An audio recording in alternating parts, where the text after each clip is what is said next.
Hello friends, welcome to examination. हम तो कैसे हैं आप सभी मस्त होंगे खुदा यहाँ पे। और हम कंटिन्यू प्रिपरेशन कर रहे हैं स्पेशल रीट एग्जाम 2025 की। टुडे यहाँ पे जो सेशन है वो है यहाँ पे हिंदी। और हिंदी में गद्यांश और व्याकरण के बहुत ही इंपॉर्टेंट क्वेश्चंस हम लेके आए हैं।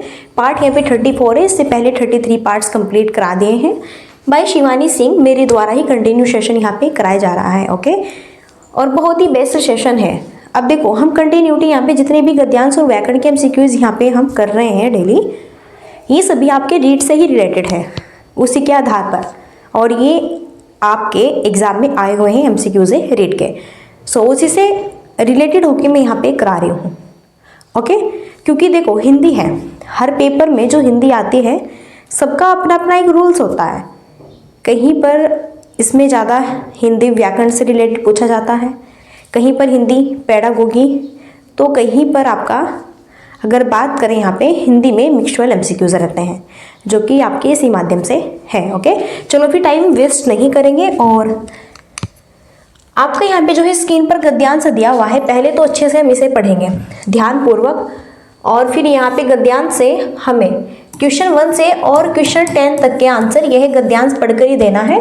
बहुत ही बेहतरीन यहाँ पे गद्यांश रहेगा, मस्त वाला एकदम। और हम पहले से पढ़ेंगे और इसमें फिर क्या एक पॉइंट छिपा हुआ है, इसका क्या अर्थ है, मीनिंग है, वो मैं आपको अपने शब्दों में बताऊंगी। बहुत दूर तक और बहुत काल से पीड़ा पहुंचाते चले आते हुए किसी घोर अत्याचारी का बना रहना ही लोक की क्षमा की सीमा है। इनके आगे क्षमा न दिखाई देगी, निराशे, कायरता और शिथिलता छाई दिखाई पड़ेगी। ऐसी गहरी उदासी की छाया के बीच आशा, उत्साह और तत्परता की प्रभा जिस क्रोधाम्नि के साथ फूटती दिखाई पड़ेगी, उसके सौंदर्य का अनुभव सारा लोक करेगा। राम का कालांगनी सदृश्य क्रोध ऐसा ही है, वह सात्विक तेज है, तामस ताप नहीं। दंड कोप का ही एक विधान है, राजदंड राजकोप है और लोक कोप धर्म कोप है। जहाँ राजकोप धर्म कोप से एकदम भिन्न दिखाई पड़े, जहाँ उसे राजकोप न समझकर कुछ विशेष मनुष्यों का कोप समझाना चाहिए, ऐसा कोप राजकोप के महत्व और पवित्रता का अधिकारी नहीं हो सकता। उसको समान जनता अपने लिए आवश्यक नहीं समझ सकते। देखो यहाँ पे ये जो आपका गद्यांश दिया हुआ है ना, बहुत ही बेहतरीन है। बहुत दूर तक और बहुत काल से पीड़ा पहुंचाते चले आते हुए किसी घोर अत्याचारी का बना रहना ही क्या है, लोक की क्षमा की सीमा है। मानो कि आपने देखा हो कुछ व्यक्ति क्या होते हैं, बहुत ही ज़्यादा दुखदायक होते हैं, काफ़ी पीड़ा पहुंचाते हैं दूसरों को, यानी कि उनका जो स्वभाव होता है ना बहुत ही बेकार टाइप का होता है, बहुत ही जो है क्या होता है, बैड होता है, बहुत बुरा होता है, बहुत गंदा लेवल का होता है। ओके, कुछ ऐसे होते हैं ना कि दूसरों को कष्ट पहुंचाते हैं, पीड़ा पहुंचाते हैं, लड़ाई झगड़ा करते हैं, मारपीट करते हैं। ओके, आपने देखा है भाई संसार है क्या, और इस संसार में सभी तरह के मनुष्य आप सबको दिखाई देते हैं। यहाँ पे अच्छे भी हैं और बहुत अच्छे भी हैं, खराब भी हैं और बहुत बुरे बहुत खराब भी हैं। सभी जो है यहाँ पे मीडियम के आपको दिखाई पड़ते हैं। तो वही बात कही गई है कि कुछ ऐसे बंदे होते हैं जो बहुत बुरे होते हैं, अपने स्वभाव में बहुत ही ज़्यादा पीड़ा पहुँचाते हैं, उनके आगे क्षमा न दिखाई देती। कुछ ऐसा होता है कि हम उनके आगे क्षमा मांग रहे हैं कि क्षमा कर दो अगर हमसे गलती हो गई, तो लेकिन उन्हें क्षमा भी दिखाई नहीं देगी, वो फिर भी हमें गलत ही कहेंगे, बुरा ही बनाएंगे। इस तरह से अगर हम यहाँ पे बात करें, ऐसी गहरी उदासी की छाया के बीच में आशा, जहाँ पर इतनी कष्टदायक इतनी पीड़ा अगर हो तो वहाँ पर आपको उत्साह, वहाँ पर आपको साहस, वहाँ पर आपको स्वाभाविकता, वहाँ पर आपको सत्य, वहाँ पर आपको प्रेम की वाणी दिखाई नहीं देगी। यही बात कही गई है। जहाँ पर क्रोध उमड़ जाता है ना, वहाँ पर आपको ये चीज़ उत्साह आशा चीज़ नहीं दिखाई देगी, उसके सौंदर्य का अनुभव सारा लोक करेगा। राम का कालांगनी सदृश क्रोध ऐसा ही है, वह सात्विक तेज है, तामस ताप नहीं। दंड कोप का ही एक विधान है, राजदंड राजकोप है और लोककोप धर्मकोप है। जहाँ राजकोप धर्मकोप से एकदम भिन्न दिखाई पड़े, जहाँ उसे राजकोप ने समझकर उसे विशेष मनुष्य का कोप समझना चाहिए। एक मिनट। ऐसा कोप राजकोप के महत्व और पवित्रता का अधिकारी नहीं हो सकता। भाई देखो यही बात है, अगर समाज है, समाज में अगर कोई व्यक्ति बहुत ही पीड़ादायक है या फिर बहुत दुष्ट है तो उससे यहाँ पे और भी समाज पर प्रभाव पड़ सकता है, यही बात कही गई है। ओके, यहाँ पर आपकी जो आज बात की गई है पीड़ा पहुँचाने वाले व्यक्तियों की की गई है कि जहाँ पर जो व्यक्ति पीड़ा पहुँचाते हैं वहाँ पर आपको सम्मान, आशा, उत्साह इस चीज़ की, ठीक है, वहाँ पर आपको इस चीज़ का अनुभव नहीं दिखाई देगा। वहाँ पर आपको सिर्फ और सिर्फ क्रोध, पीड़ा, दुख यही चीज़ दिखाई देगी। चलो फिर यहाँ पर अब हम पहले क्वेश्चन को सॉल्व करते हैं और ये जो यहाँ से क्वेश्चन बनेंगे ना आपके, बहुत बेहतरीन क्वेश्चन है। स्क्रीन पर फर्स्ट क्वेश्चन है, घोर शब्द का क्या पर्याय है। ओके, घोर शब्द का क्या पर्याय है ये बताना है। तो घोर शब्द का पर्याय कठिन है, सहज है, निश्चित है या फिर दुर्योध है। तो घोर शब्द, अगर हम घोर शब्द की बात करें तो घोर शब्द का मीन्स होगा यहाँ पे कठिन। एक मिनट, गलत लिख गया, देखो घोर जो यहाँ पे शब्द है घोर क्या होगा, कठिन होगा। इसका पर्याय क्या हो जाएगा, कठिन हो जाएगा। सही आंसर यहाँ पर ये होगा सहज। सहज का होता है पर्याय सरल, और सरल होता है, स्वभाव होता है,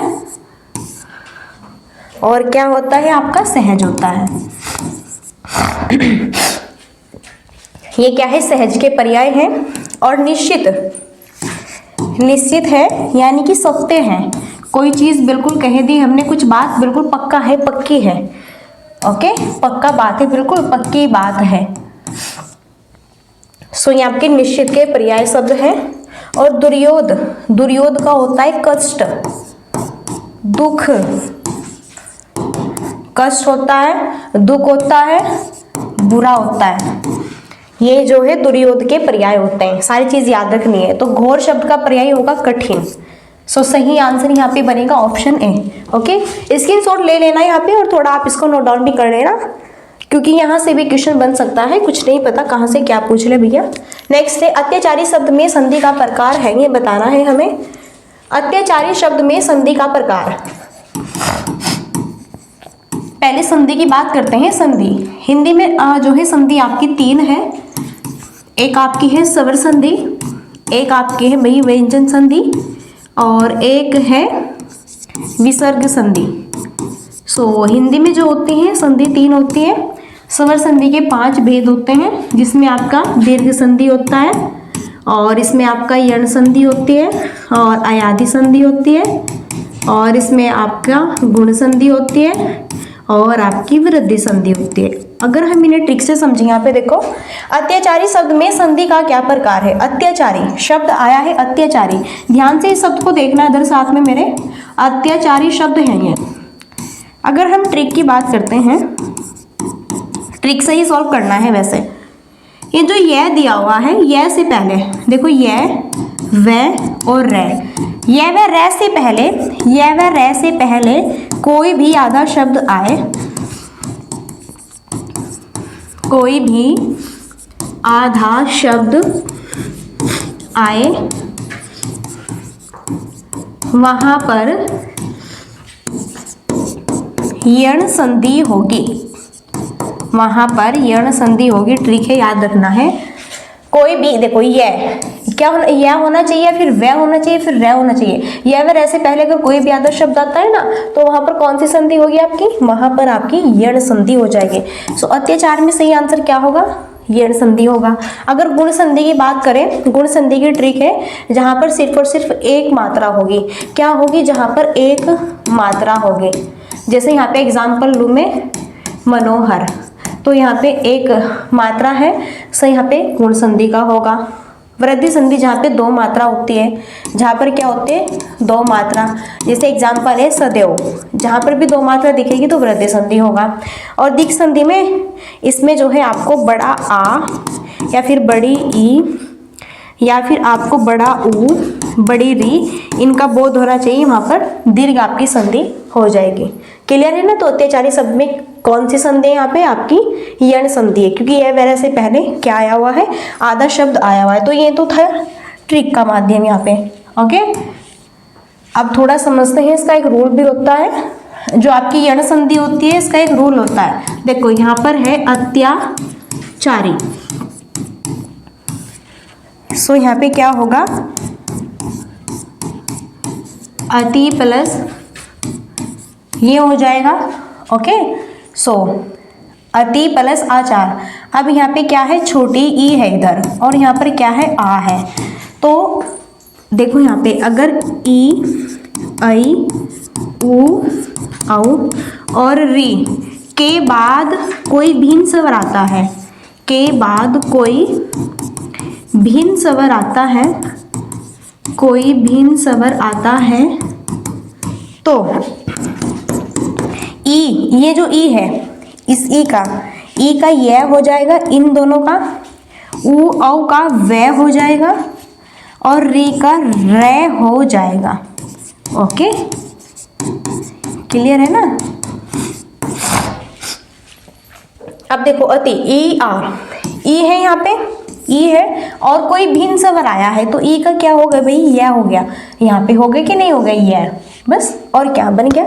इस माध्यम से पढ़ो बढ़िया मस्ती से, एंजॉय के साथ में, और सारी चीज़ें ओपन माइंड यहाँ पे, जो कि आपको अगर देखो, अगर आपको ट्रिक याद नहीं आई तो इस माध्यम से देख लेना, और अगर इस माध्यम से याद नहीं आया तो ट्रिक तो अपनी है ही। ओके, चलो अब यहाँ पे जो है थर्ड क्वेश्चन है स्क्रीन पर। कालातीत शब्द में कौन सा समास है। कालातीत शब्द में कौन सा समास है, द्विगु समास है, द्वंद्व समास है, तत्पुरुष समास है, या फिर क्रमधारीय समास है। तो कालातीत समास अगर हम बात करें इसमें है तत्पुरुष समास। समास कितने होते हैं, देखो एक आपका होता है बहुव्रीहि समास, ओके, एक आपका होता है तत्पुरुष समास, एक आपका होता है द्वंद्व समास, एक होता है द्विगु समास, एक होता है अव्ययी भाव समास, और 6 होता है कर्मधारय समास। कर्मधारय समास। तो अगर हिंदी में बात करें कितने समास होते हैं, 6 होते हैं, ये आपको ध्यान रखना है। बहुव्रीहि समास ये होता है, इसमें किसी तीसरे बंदे की बात की जाती है, तीसरे बंदे की। जैसे मैंने कहा यहाँ पे कि पीताम्बर, तो पीताम्बर जैसे कि पीला है अंबर, जिसका किसका है भाई, पीलाम्बर किसका है, विष्णु भगवान का है। मैंने कहा 10 अनंत, 10 सिर वाला कौन है यहाँ पे, रावण, तो किसी तीसरे बंदे की बात हो रही है। इसमें ना तो पूर्व पद ना उत्तर पद, दोनों ही असमान है। तत्पुरुष में क्या होता है भाई, इसमें आपका पूर्व पद उत्तर पद इसमें समान होता है, और इसमें कारक चिन्ह होते हैं। और जो पहला वाला होता है ना कर्ता का यूज नहीं होता, बाकी कर्म, करण से तत्पुरुष, इन 6 का यहाँ पे, ओके, तत्पुरुष में कारक चिन्ह का आपका यूज होता है, और उसी के आधार पर इनके सारे एग्जाम्पल सॉल्व होते हैं आपके। फिर है द्वंद्व समास। द्वंद्व समास में क्या होता है, इसका ट्रिक होती है बीच में योजक चिन्ह होगा, जैसे कि माता और क्या, पिता।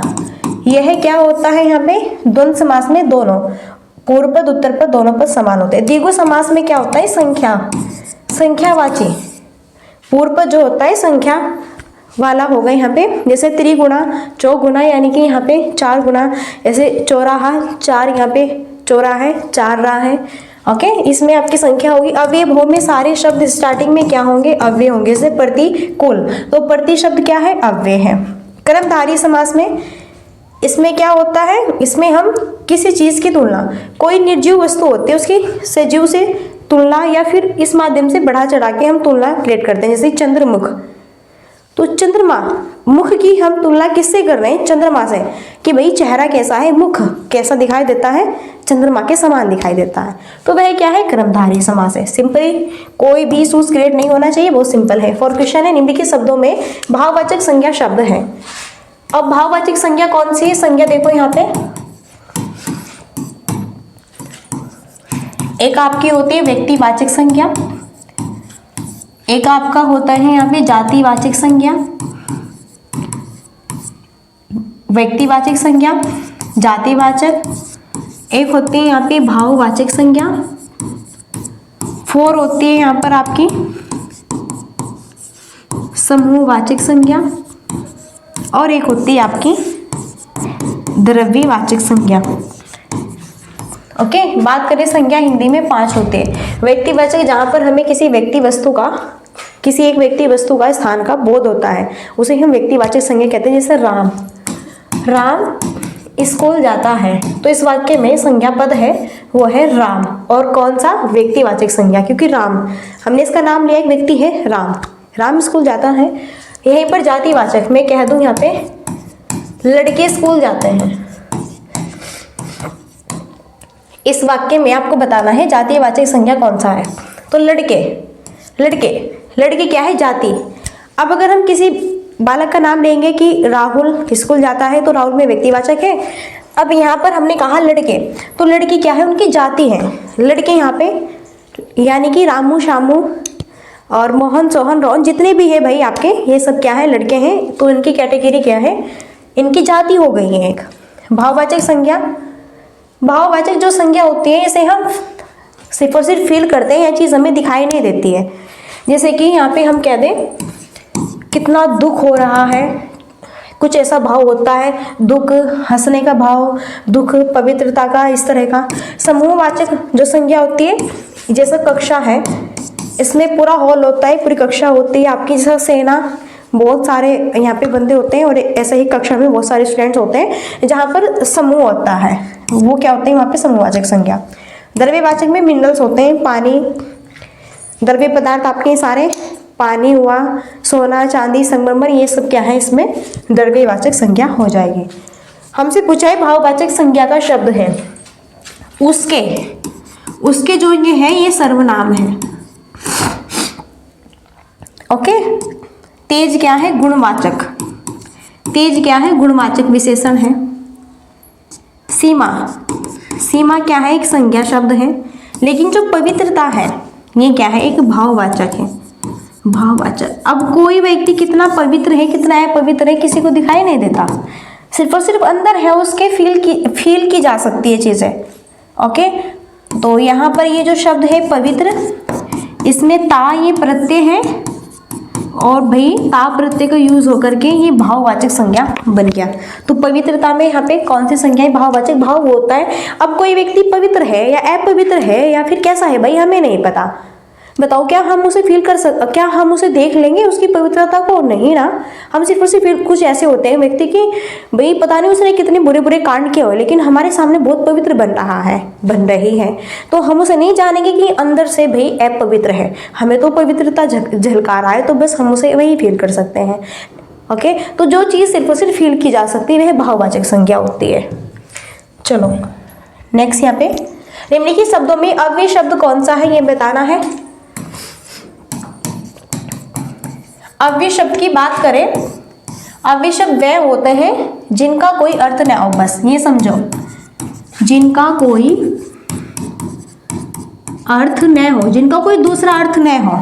देखो कुछ है, अब ये कुछ है, कुछ का कोई दूसरा शब्द है कि नहीं बताइए। अब मनुष्य है, क्या है मनुष्य, एक मिनट थोड़ा आप देखते हैं। देखो कुछ, कुछ शब्द का कोई अन्य शब्द है, मनुष्य है, मनुष्यते हम मनुष्यता भी बना सकते हैं, मनुष्यता बना सकते हैं कि नहीं। तो मनुष्य से मनुष्यता में हमने इसको कन्वर्ट कर दिया, इसलिए यह अव्यय शब्द नहीं है, क्योंकि मनुष्य का मनुष्यता बन सकता है।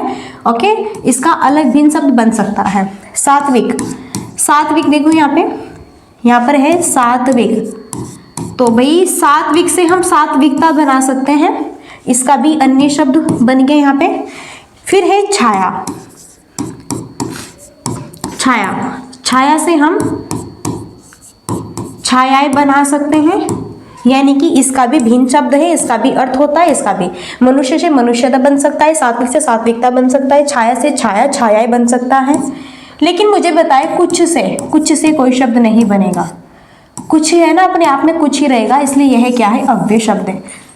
और अव्यय शब्द वही होते हैं जिसका कोई अर्थ न हो, बस सिंपली डेफिनेशन है, फालतू का दिमाग नहीं लगाना है वरना कंफ्यूज हो जाएंगे। उतना ही पढ़ना है जितना हमारे लेवल का हो। अगर फालतू दिगड़ मिगड़ है ना करेंगे ना, तो जो है ना वो भी भूल जाएंगे। चलो देखो नेक्स्ट क्वेश्चन है, बहुत दूर तक और बहुत काल से पीड़ा पहुंचाते चले आते हुए किसी घोर अत्याचारी का बना रहना ही लोक की क्षमा सीमा है।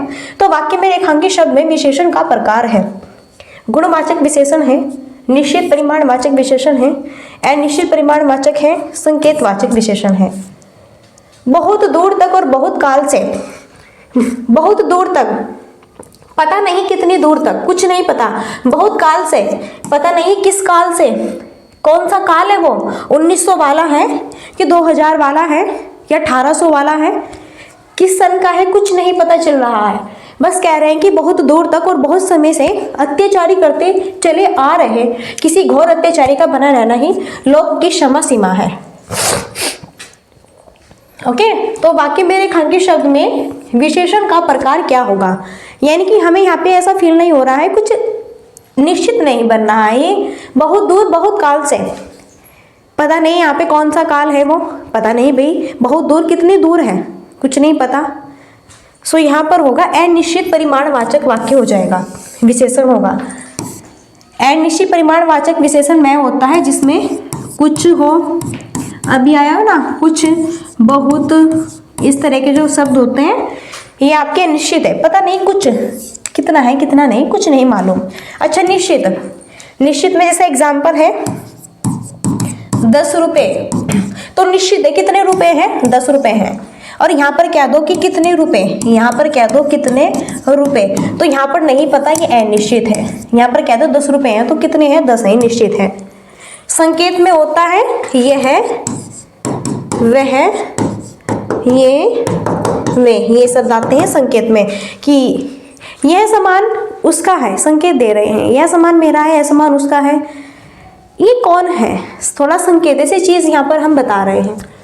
गुणवाचक भाई, जिस व्यक्ति की कोई क्वालिटी होगी, वो चाहे यहाँ पे बैड क्वालिटी हो गुड क्वालिटी हो, कह देना ये कितना मोटा लड़का है, यह मोटा लड़का है, यह मोटा लड़का है, तो यह लड़का, इसकी क्वालिटी क्या है, मोटा है, ये आप क्यों नहीं हो जाओ मोटे, बताओ, होके दिखाओ मोटे।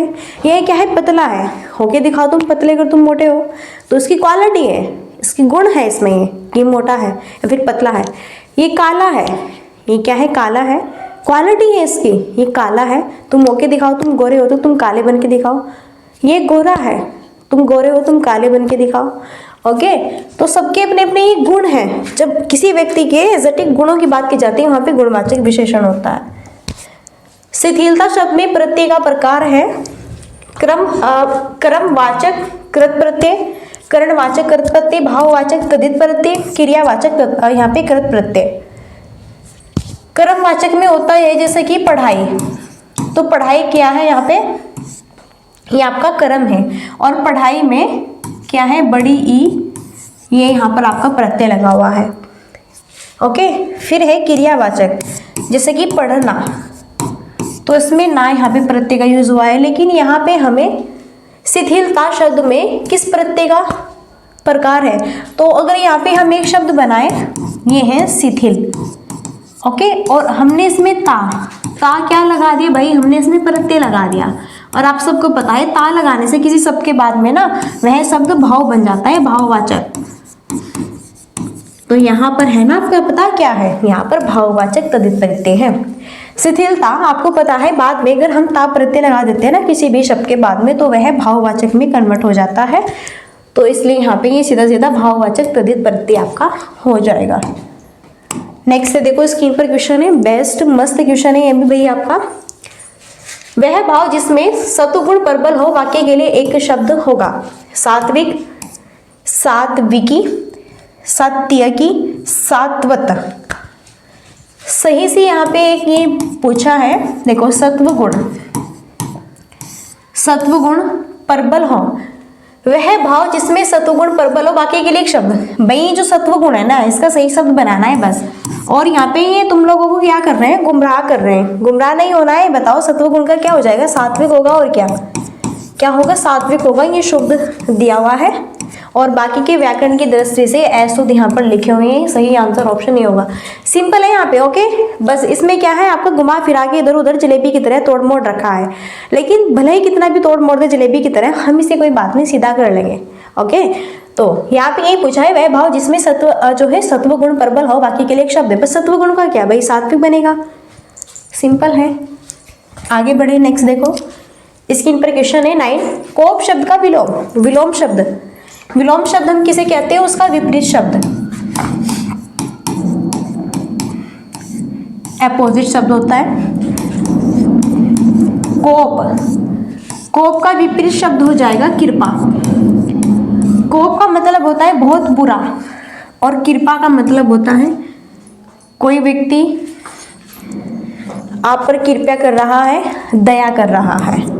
ओके, तो इसका विलोम शब्द है ये कोप, बहुत बुरा, घृणा, इस तरह से होगा। और कोप का विलोम शब्द कृपा।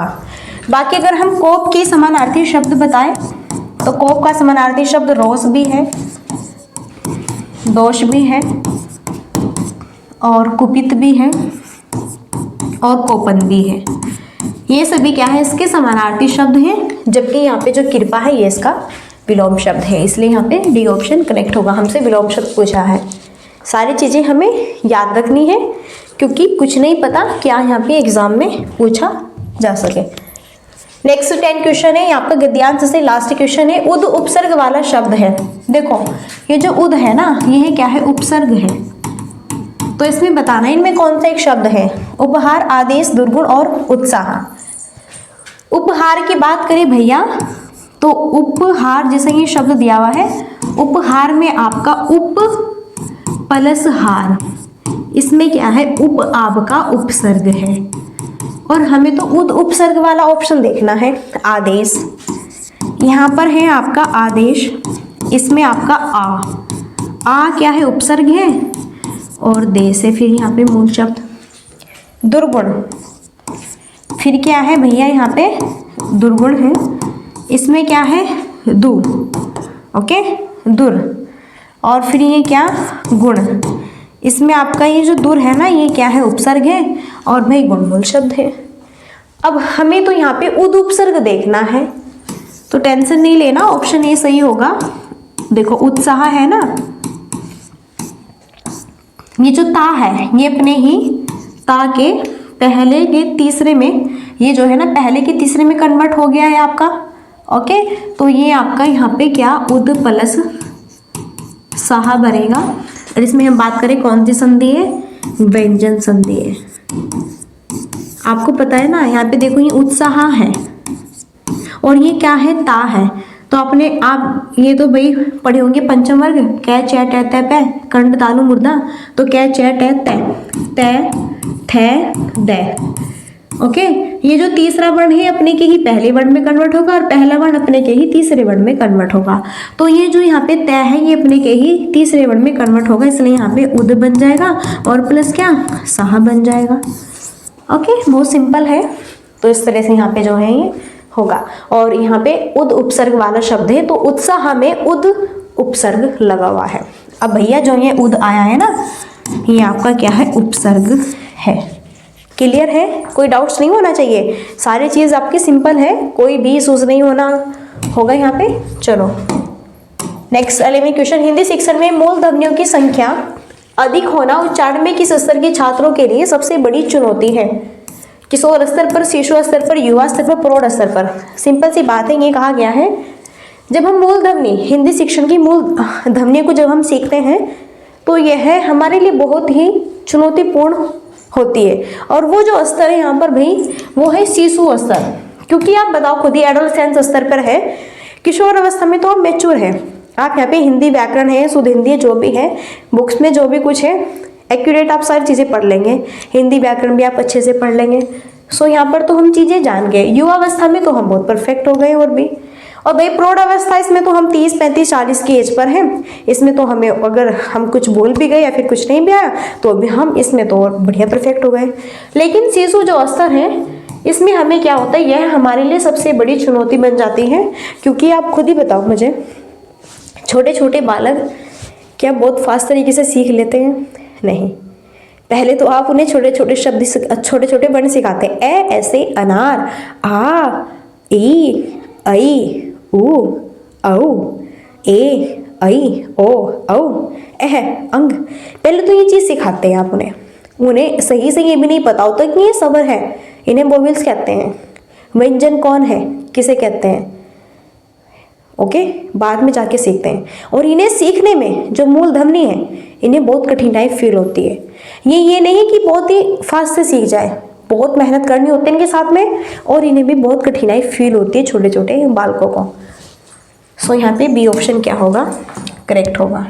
नेक्स्ट, पाठ्य पुस्तकों के आंतरिक तत्वों में से भिन्न तत्व है। वही मैं बताती हूँ, एक तो उसका पाठ्य पुस्तक का आंतरिक तत्व होता है, एक बाहरी तत्व होता है। जैसे एक आपकी बुक है, बाहरी चीज है, अंदर की चीज में भाषा लैंग्वेज होती है, विषय सामग्री, भाई कैसा डाटा है, क्या क्या लिखा हुआ है, शैली, उसकी शैली क्या है क्या नहीं है, उच्चारण शैली, यहाँ पे ये आपका बाहरी स्वरूप होगा।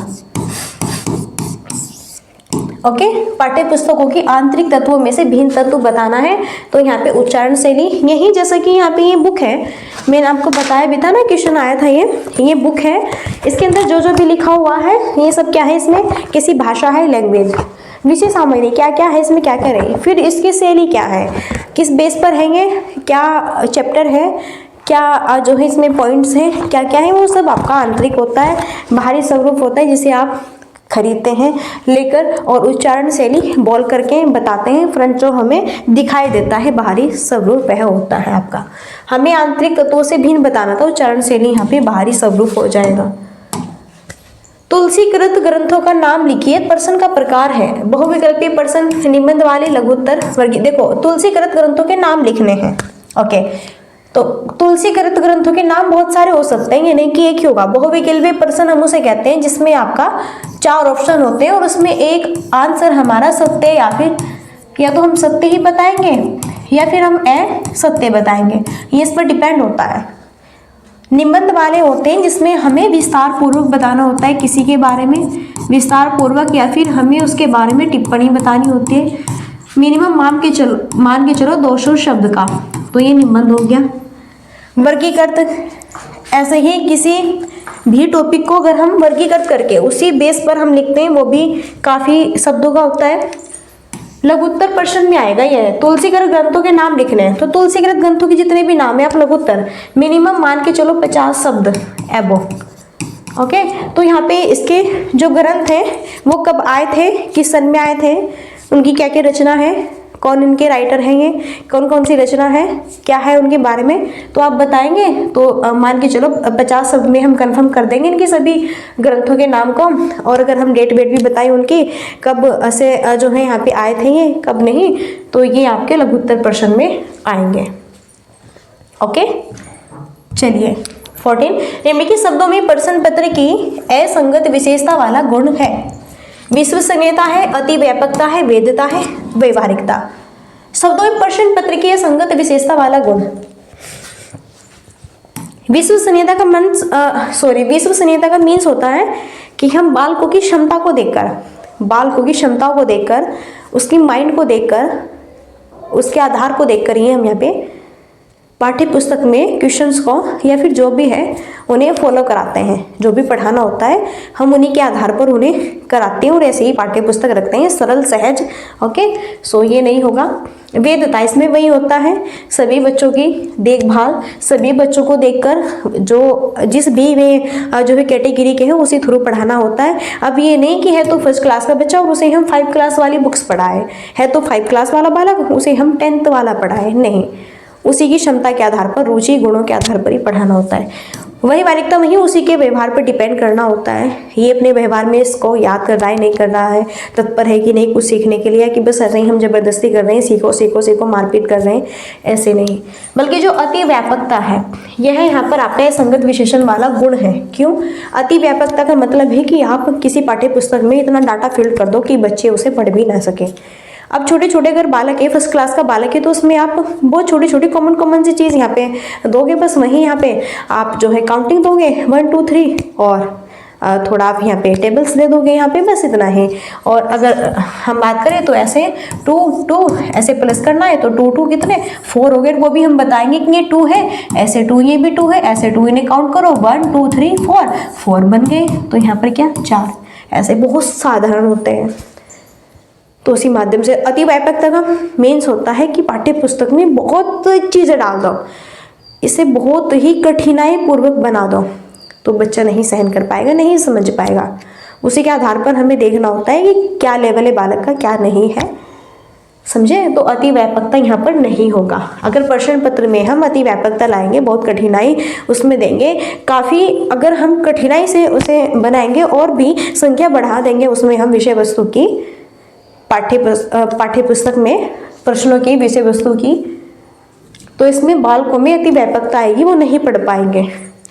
चलिए सिंपली भाषा में समझाया। नेक्स्ट है सतत एवं व्यापक मूल्यांकन प्रणाली उपयुक्त है, परंतु यह लाभकर तभी हो सकती है जब मूल्यांकन पक्षपात रहित हो, आंतरिक मूल्यांकन में वार्षिक परीक्षा की परंपरा अलग अलग दर्शाए, शिक्षकों छात्रों एवं अभिभावकों की समय समय पर चर्चाएं न हो, छात्रों पर वर्ष भर परीक्षा का तनाव बने जिससे पढ़ते रहें, शिक्षक व छात्र दोनों परीक्षाओं में व्यस्त रहें जिससे अच्छे अंक प्राप्त हो सके। तो सतत एवं व्यापक मूल्यांकन का मीन्स ये नहीं है कि टीचर छात्र दोनों परीक्षाओं में व्यस्त रहे जिससे अच्छे अंक नहीं, सिर्फ और सिर्फ अंक लाना और व्यस्त रहना ही डिपेंड नहीं करता है कि बस हम आपको इसलिए पढ़ा रहे हैं कि जिससे आपके अच्छे अंक आ जाए और व्यस्त रहो, भले ही तुमको सीखो ना सीखो भाड़ में जाए, हमें कोई मतलब नहीं, बस व्यस्त बने रहो। यहाँ पे क्या बस व्यस्त रहना है, सीख रहा है नहीं सीख रहा है कुछ नहीं पता, या फिर यहाँ पर आपको छात्रों पर वर्ष भर परीक्षा का तनाव बने रहना है जिससे पढ़ते रहे, या फिर आप छात्रों को निरंतर यहाँ पर जो है उनमें तुलना या फिर यहाँ पर उन पर दबाव डालते रहो, पढ़ लो पढ़ लो पढ़ लो, परीक्षा होगी एक साल में कितने मार्क्स आएंगे ये वो फलाना, दबाव डालते रहो, तुम पढ़ा तो रही नहीं उन्हें सही तरीके से रुचि के आधार पर, और कह रहे बस पढ़ो तनाव, ये भी चीज़ गलत है। और भाई टीचर्स स्टूडेंट्स और अभिभावक पेरेंट्स की समय समय पर चर्चाएं न हो, क्यों न हो, होनी चाहिए। टीचर्स और स्टूडेंट्स की भी चर्चाएं होनी चाहिए और साथ ही साथ में इनकी पेरेंट्स की भी पेरेंट्स मीटिंग भी होनी चाहिए, तभी तो पता चलता है कि उनका बच्चा क्या करता है क्या नहीं करता है। और टीचर्स लोग भी बताते हैं अपने जो है यहाँ पे उनके पेरेंट्स के आगे जो है उनके बच्चे की बात बताते हैं, कैसा है कैसा नहीं है, जो है कितना शरारती है क्या नहीं है, कैसा यहाँ पे जो है करता है, सारी चीज़ें पॉइंटेड बताई जाती हैं। सतत एवं व्यापक मूल्यांकन का मीन्स होता है यह पक्षपात रहित होता है। देखो यह किसी में भेदभाव क्रिएट नहीं करता है, यह सभी बच्चों को देख करके उनके गुणों के सहज रूप उनकी रुचि के आधार पर यहाँ पर दिया जाता है, और यह आपका निरंतर होता है। ये नहीं कि बस साल में एक बार आपका क्या होगा, यहाँ पे साल में एक बार आपका टेस्ट होगा, फिर साल में एक बार परीक्षा होगी, बस तभी यहाँ पर होगा, नहीं, यह निरंतर होता रहता है। सतत व्यापक मूल्यांकन निरंतर जो भी हमारी शिक्षण गतिविधि चलती है उसमें हमें जो भी पढ़ाया जाता है, अगर वहाँ पर आपको कोई भी त्रुटि होती है तो टीचर्स लोग आपको तभी तुरंत से बताते हैं।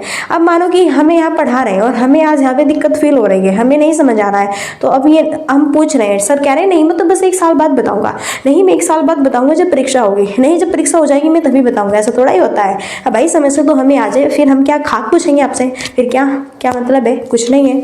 इसलिए यहाँ पर ये निरंतर होता है, ये नहीं कि यहाँ लास्ट में ही होगा, और सबकी क्षमताओं के आधार पर होता है। ओके, तो 50 क्वेश्चंस यहाँ पे कंप्लीट हुए। और लास्ट की क्वेरी है लाइक शेयर सब्सक्राइब की और कमेंट्स की। सेशन अच्छा लगता है तो आप बिल्कुल कर सकते हैं। ऑब्वियसली यहाँ पे देखो सेशन कैसा लगा, मज़ा आया कि नहीं आया, आनंद यहाँ पे आपको आया कि नहीं आया, सारे क्वेश्चन रीड के ही थे यहाँ पे। और चलो फिर यहाँ पे हम नेक्स्ट लेके आते हैं सेशन, और तब तक के लिए यहाँ पे मैं पहले 2 वर्ड्स कहूँगी, वो ये हैं कि अगर मैंने कुछ भी गलत वर्ड्स यूज़ किया हो या फिर कुछ भी गलत यहाँ पे बताया तो बिल्कुल मैं माफ़ी चाहती हूँ, क्योंकि आप आने वाले इन फ्यूचर भावी शिक्षक हैं। सो बिल्कुल हम तहे दिल से आप सबका सम्मान करते हैं, और इसी जो है वाणी के साथ में हम अपने आप को देते हैं विराम और मिलते हैं नेक्स्ट सेशन में। सो तब तक के लिए so thanks for watching, study and bye, take care, जय हिंद, जय भारत, नमस्कार।